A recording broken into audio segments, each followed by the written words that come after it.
welcome back to Bookish with Melissa and Lonnie. Today we are here with Katie. Hi. Katie, introduce yourself. My name is Katie Chappell. I use they, he, she pronouns, so essentially anything. And I am a second-year graduate student in English literature. Wow. Katie, for quick introduction, Katie was my TA for what time period was 10A. It was fall 2020. Yeah, and I championed for Katie so much. I was looking for you in other classes to be my TA. Which is so sweet. I love that. Okay, so we're going to go into some technical questions for today. So what are your research and general interests? Yeah, I do a lot of queer and trans poetics, and so I sort of like focus on what we read in poetry and or other things as well. Recently I've been doing stuff with choreography too, but sort of just like why do we interpret something as queer or as trans, and then sort of delving into what's there. And so I do a lot of sort of trans historical work, so contemporary things along with things from the past. And then I also dabble in some other things like disability studies and environmental humanities. Yeah. Very interesting. Very interesting. Interesting. This is kind of in the same vein, but what kind of got you interested in those fields in the first place? Yeah, I went to a small Christian college for undergrad. Interesting. And very interesting for sure. And I actually started by getting into queer theology. That is interesting. Yeah, queer feminism and then queer theology. I was sort of also exploring things about myself, and that definitely sort of opened up those veins for me. But I got into queer theology because of a great mentor that I had, and she was not interested in feminist theology, but sort of led me into some French feminists who were like very queer. And then I started doing some research on like, how do I say this? Like essentially if like the Christian God, like the Trinity, if they were like all three, there's this term called interpenetration. Do explain. Well, my sort of reading. What can I say on this podcast? You can say anything. This is our podcast. Okay, great. Yeah. Well, Lonnie's cursed a bunch of times. I felt really bad, but I have. Yeah, no, I'm gonna say this, and then I'm gonna preface that I'm saying something a little wild, but essentially, sort of just like, what if God was just like constantly fucking himself, and sort of like in this like spiritual like sort of dance, a reproduction almost. Yeah, and so it's like this very sort of procreation. Yeah, absolutely. It's like very much like a sort of like spiritual dance that is also sort of like sensual, and also just like a little transgressive. And so that was something that I was like really interested in, was like this interpretation of God that was like a little scandalous, because I was becoming a little scandalous at my Christian college. So then after that I got really I was always into Emily Dickinson, and then I was like, she's totally gay, right? And so that was sort of like a segue into queer and then trans poetics as well. That's so interesting. What is, research, if not scandalous? You're not pushing the bounds, being Absolutely. A little scandalous. What Yeah. are you doing? Okay, so we kind of talked about your professional journey already, but like, were you planning to be a PhD student? Were you planning to go into literature specifically? Yeah, I was. I always loved reading. People thought I was like going to do math or science, but I was really drawn to the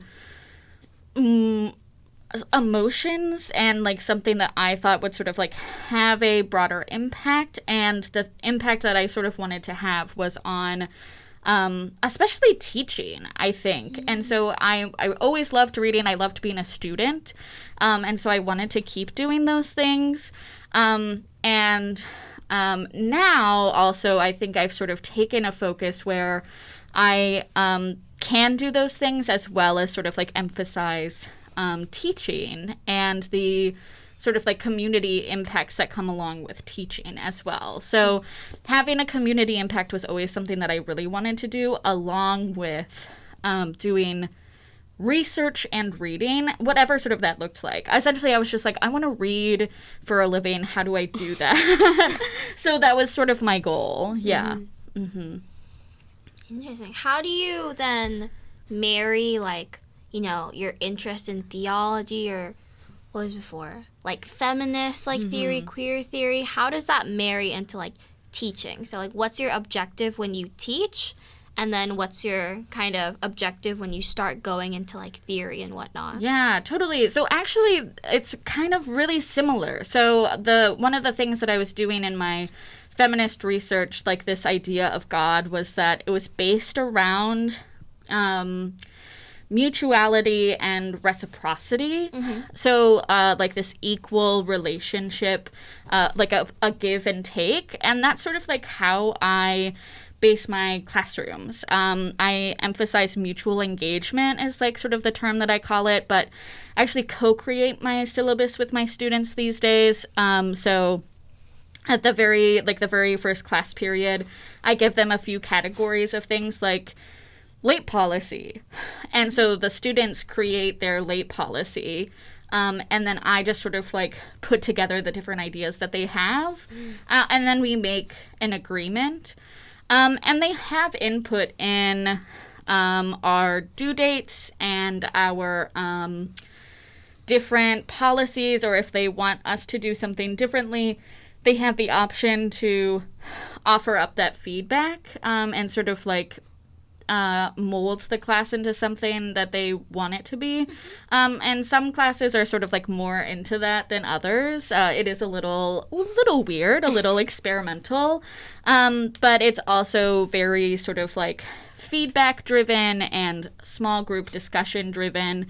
We don't do a lot of what I would call busy work. I think like a lot of our projects, I think, are sort of like intended to facilitate learning rather than just like doing something for the sake of doing it. I'm not sure if all my students would agree all the time, but that's sort of our goal, is to just like work on stuff and talk to each other and think about writing in a different way. Do you agree, John? John was her student. Yeah. Awesome.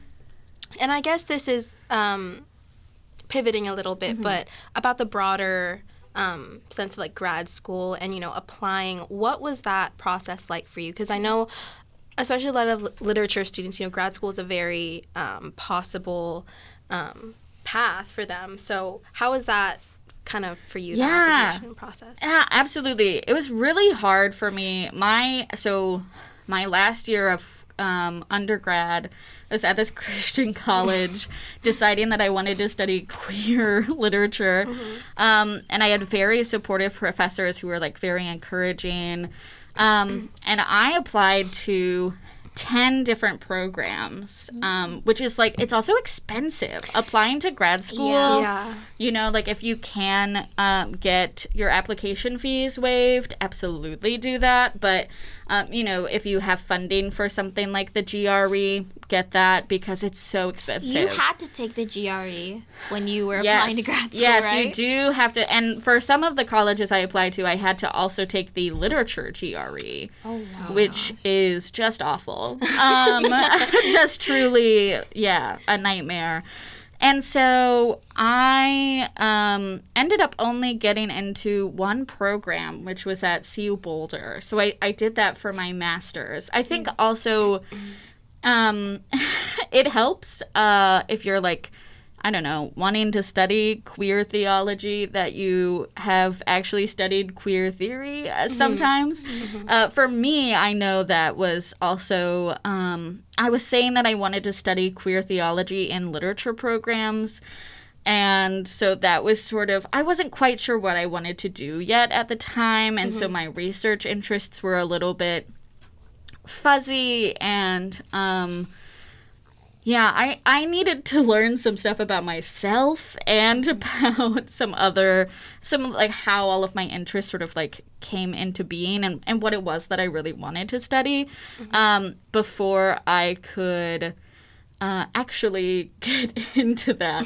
But I went to my master's at UC Boulder, and that was a really great experience. I would say sort of like the highlight of my graduate career in terms of like the courses that I was taking and like realizing what type of research that I wanted to do. A very helpful space and very sort of like collaborative driven space. Not all graduate programs are like that. So I really enjoyed the things that I learned there, and the way that space was sort of like allowing me to get into different topics and explore stuff. Yeah. Was there anything that, so if you were going through kind of a turbulent time, right, was there anything that kept you going, like kept you interested? I know a lot of people who, including me, like it feels like you really don't know what you're getting yourself into. You want to be concrete with your research interest, but it's so hard when you're like 20-something. Yeah. And it feels like you've barely like breached the surface of literature itself. So what was something that kept you going even though that was a really daunting thing? Absolutely, yeah. I think honestly it's just, I would say like sort of the biggest thing for me is like the love that I have for certain poets. And also then being able to sort of apply that same sort of like love for queer theory into that. I think also I started to do a lot of fiction writing on the side, and a lot of that sort of like ties into the type of research that I'm doing. So having that sort of like application of queerness into, and like gender identity, and like thinking about these things, and then also like more broadly what those things encourage us or like sort of demand of us thinking about, like in terms of community and our politics as well. And so I think those sort of like real world community based practices or like ways of thinking were absolutely something that drove me forward. And I also just sort of at some point decided that I wasn't going to put in all of the extra energy that grad school sometimes demands of you. And that's just because of like me wanting to focus more on something like teaching, or also just like deciding that like my community and like the people in my life, like spending time with those people is like more important to me than sort of like the ambition of certain things.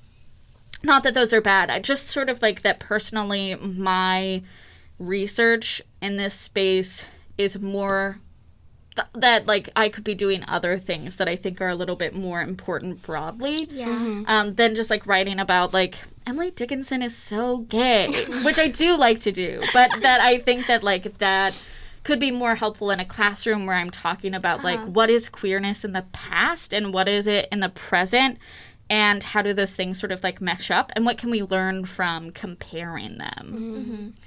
That's a conversation me and Melissa had a lot too. We also had it with Nicholas, how like it's such a field where you tie your own personal self into it, your work, your interests. So separating yourself from it, I guess can be really helpful because it's a demanding thing you're putting yourself through. Yeah. I feel like also, especially in just literature in general, like grad school, you're kind of reaching for some kind of recognition in the field, like any type of recognition, whether it's like being published or like teaching. But I think there are definitely more ways to, you know, apply your interests in your life, like you said, like, you know, meshing your fields of interest. So I will say too, something that I think comes up a lot is that there are certain things in academia that sort of like get more recognition than others, and so something like teaching a lot of the times doesn't get as much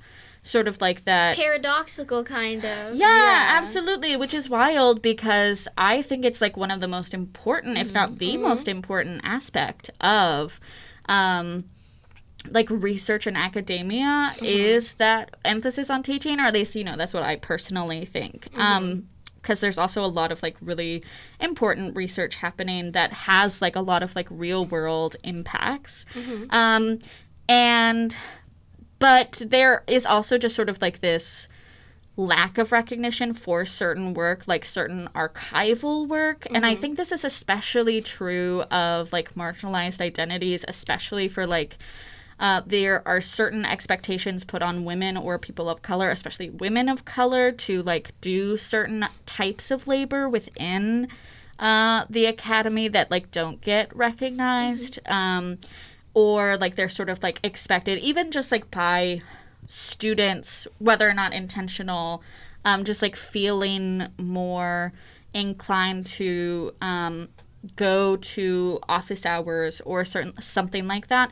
There is just like statistics on like who sort of this like invisible labor that ends up having to be done, or like the types of research that gets the same sort of like, does it apply to your tenure track portfolio or whatever. I know there's like certain sort of like website building or public facing presentation of data that doesn't always like get the same I keep saying recognition, but it's the right word. Yeah, I appreciate you being diplomatic. Definitely.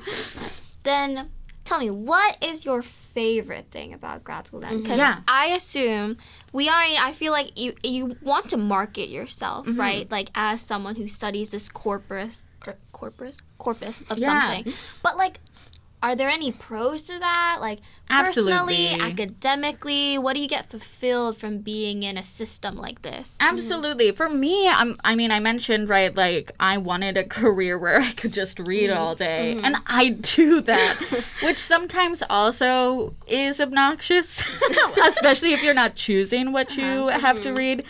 But it's actually, for me, it's really ideal. It's what I love to do.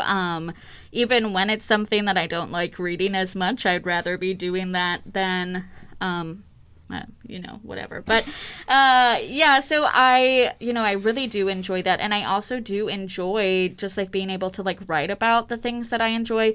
I mentioned that I'm doing, like, talking about choreography recently. So, like, I've been bringing in outside interests that I enjoy, such as like one of the things I'm writing about is BTS.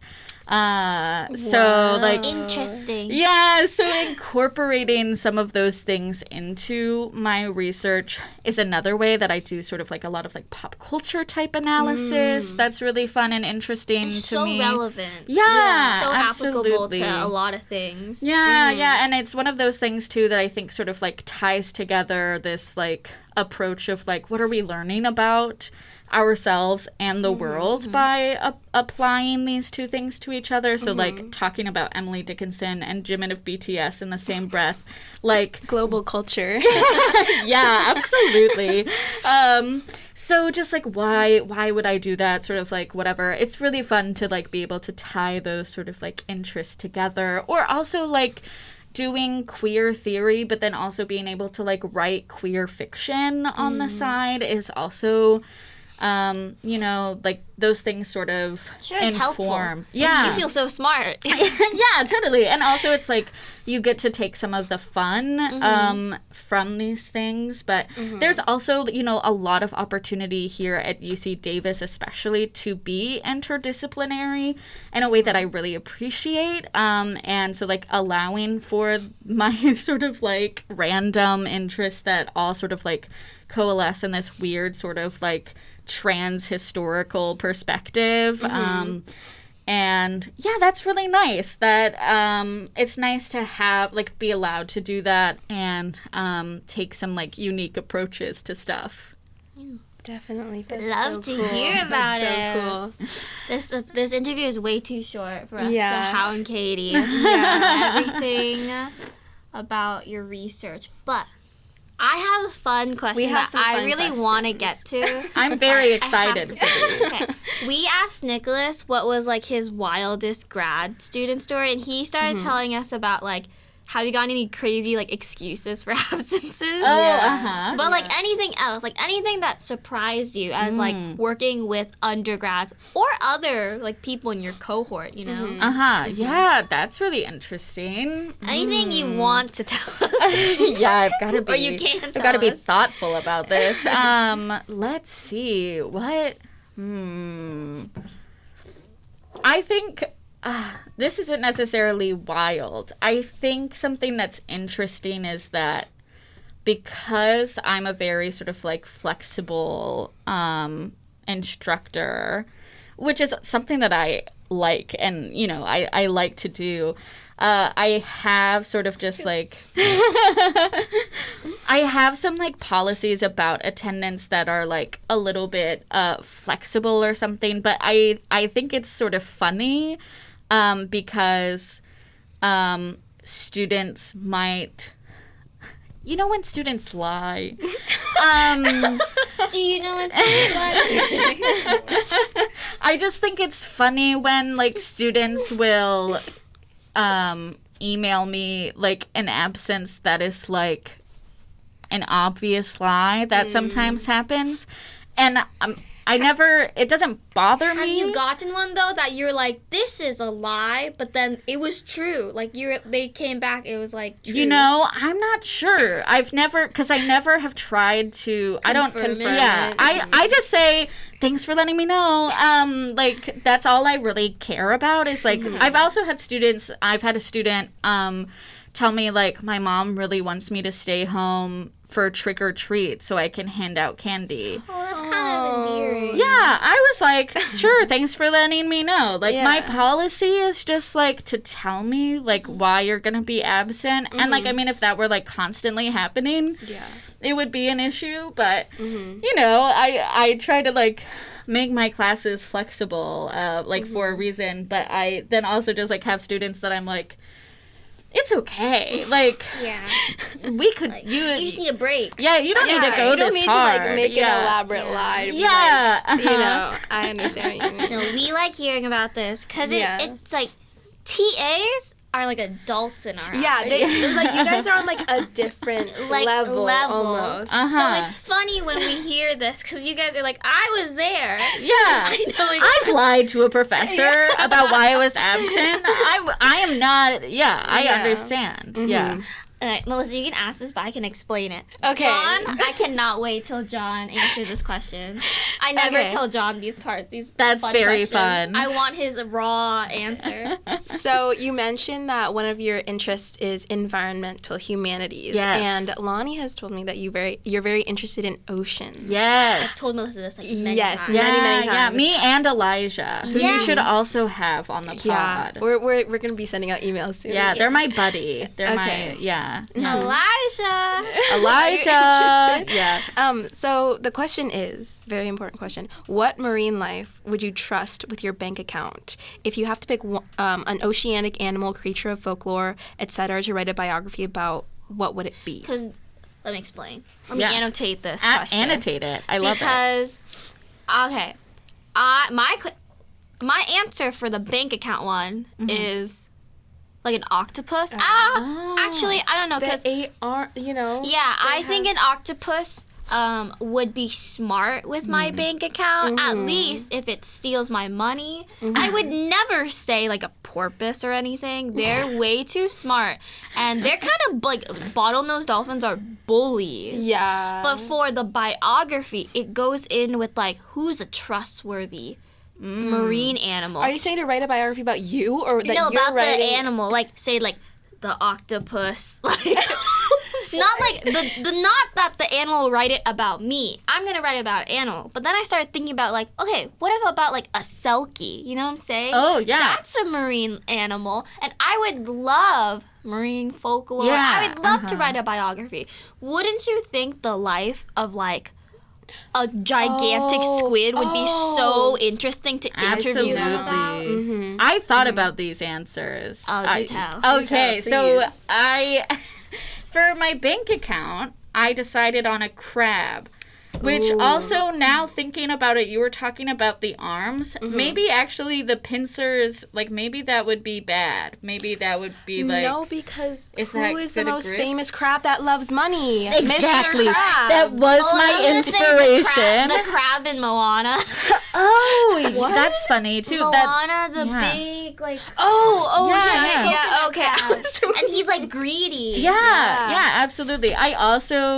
I won't lie, since I've already mentioned BTS, I just associate crabs with intelligence because I associated them with Namjoon. So, like, Yeah. yeah, you know, he's a smart guy, and so in my mind, I'm like, crabs are smart. Crabs are smart. I don't know anything about crabs, really, so, but that's, like, the association in my mind. And Mr. Krabs. Yes. Those were my Mr. my Krabs. two, Money. my two Who big would things. you guys pick then? I was also thinking crab. Really? Yes. What a coincidence. But I'm rethinking it again because if If I he likes money, he won't give your bank a card back. also that and also Bank a people card. people eat crabs. What if my crab? That's what I was thinking too. What if my crab gets my stuck God. in a trap and gets eaten with Yeah, some so butter if and parsley? They you know? have so like your like card. They have your card, and you're gonna trust them. Like, hey, I'll be right back for my card. You just wait. so Wait here. exactly. Who So would you pick? mine would be a starfish because they can just stick. They can stick, and they can have my card underneath. They look easy to eat though. but no one eats a starfish. Or I'll have to Google this later. But I'm sure they are you going eat around eating starfish? No. Don't discriminate me like I've never heard of someone eating a starfish. Yeah. An animal eats a starfish. Well, yeah, probably, but Like I wouldn't trust a sea lion. They move too much. okay. Well, John, let's hear your answer first. Oh, deep sigh.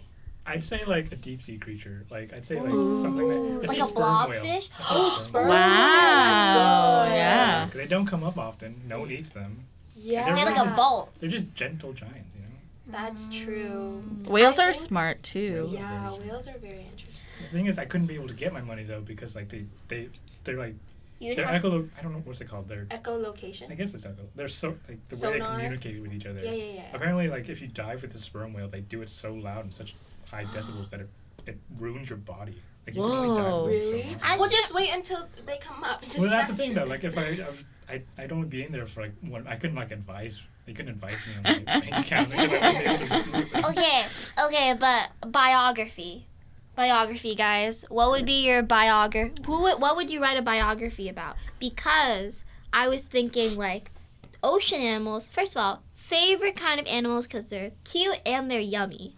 So they're my favorite animals. I think about them a lot. And my regular like earth animal that I would write about their life would probably be the vaquita.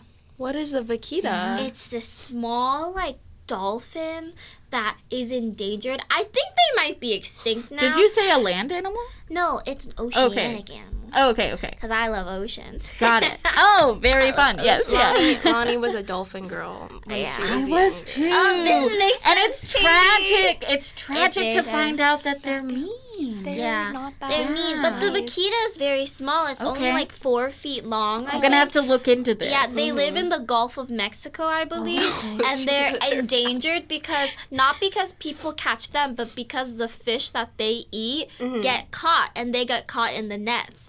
So they're endangered, or they might be extinct. I might Google this, but I would write about their life. It would be like a intense biography Yeah. about the decimation of a whole species. Absolutely. Yeah. I can't think of an oceanic animal right now. Guys, they're only 95 they're pounds. really cute. Oh my gosh, They're they're only so 95 cute. pounds. I really want to see. They're like really stumpy. Oh my god, they are just like tiny little They're dolphins. really small. I think they're like a porpoise, yeah. That's really cute. This is a tangent, but I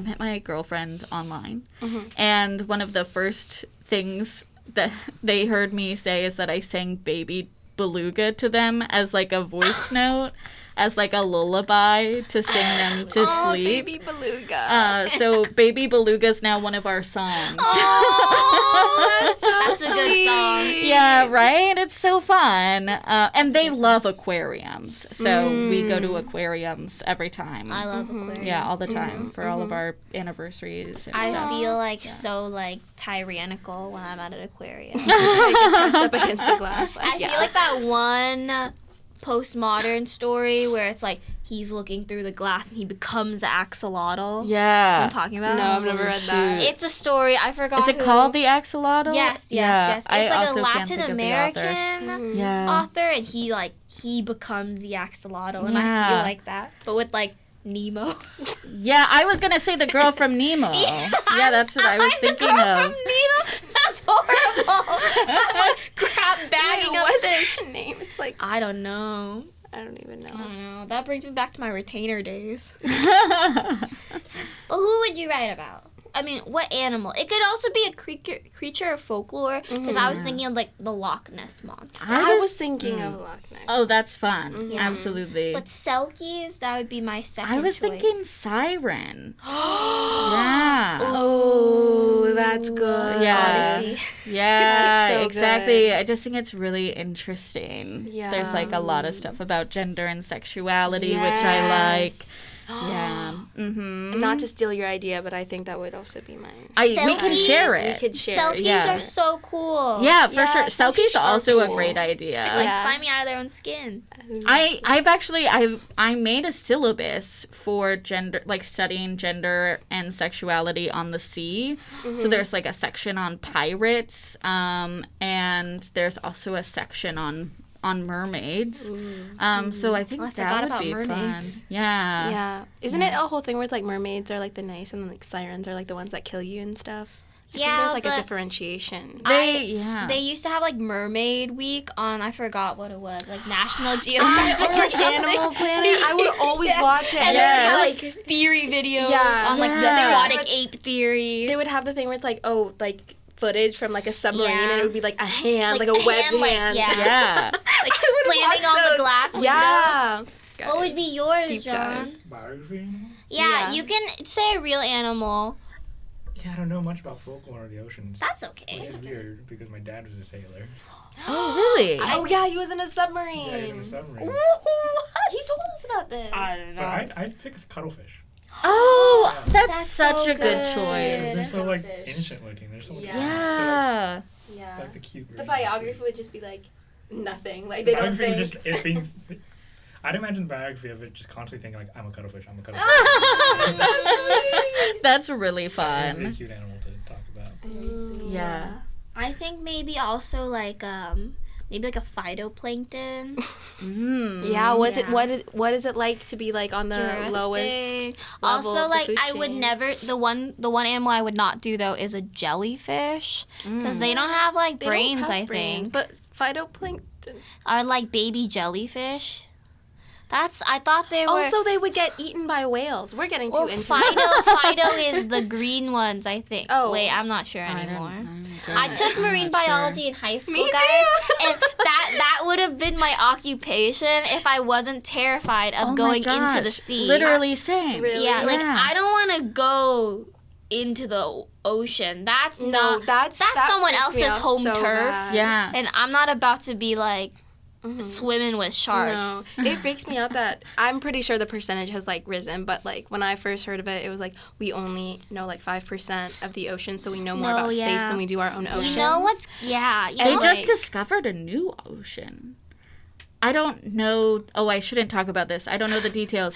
They discovered like an ocean underneath like a tectonic plate or something. Ooh, that scares I me. love it. Wild. I love space travel and I love ocean travel, but also guys, oceans are so good for the environment. They like used to absorb like 50% of our carbon emissions, and people do not care about the ocean. Stop eating so much salmon.